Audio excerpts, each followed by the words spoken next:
You know, one of the things that we come across in the world of real estate, in particular with property owners that are maybe thinking about selling, maybe downsizing, or maybe they're just trying to simplify their lives, is what to do with their stuff. And we cover this a lot in our downsizing workshops in particular. How do you get rid of the things that you don't want? You may, again, either it's a move or you've just decided you're tired of it, etc.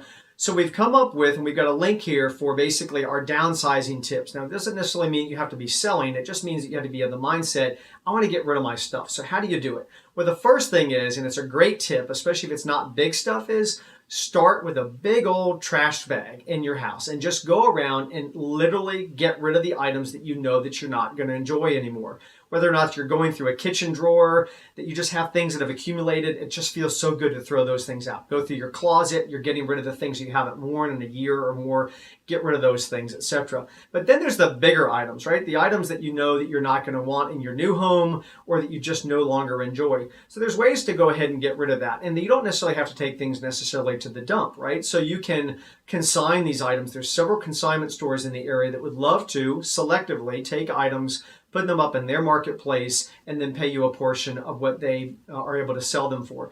There's auction houses where you can literally call the auction house and they'll come in and whatever you want to get rid of, they'll take it, they'll put it at auction, and it's gone. They'll just send you a check.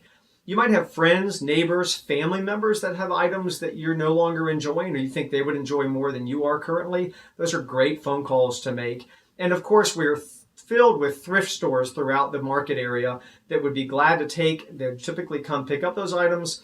They put them in, they sell them pennies on the dollar. Okay, but that's the benefit for you. You typically get a tax write-off slip. And then, of course, they're making income to further their cause. So a lot of ways to get rid of items and stuff that you don't want. Usually the hardest thing is just getting started. So we hope that this list of opportunities and tips for doing that is helpful. We hope maybe this video of just priming you just to get started. It often seems like a mountain, but it might just be a little molehill if you can just get started. I'm Chip Collins at Collins Group Realty. We hope this video was helpful for you today.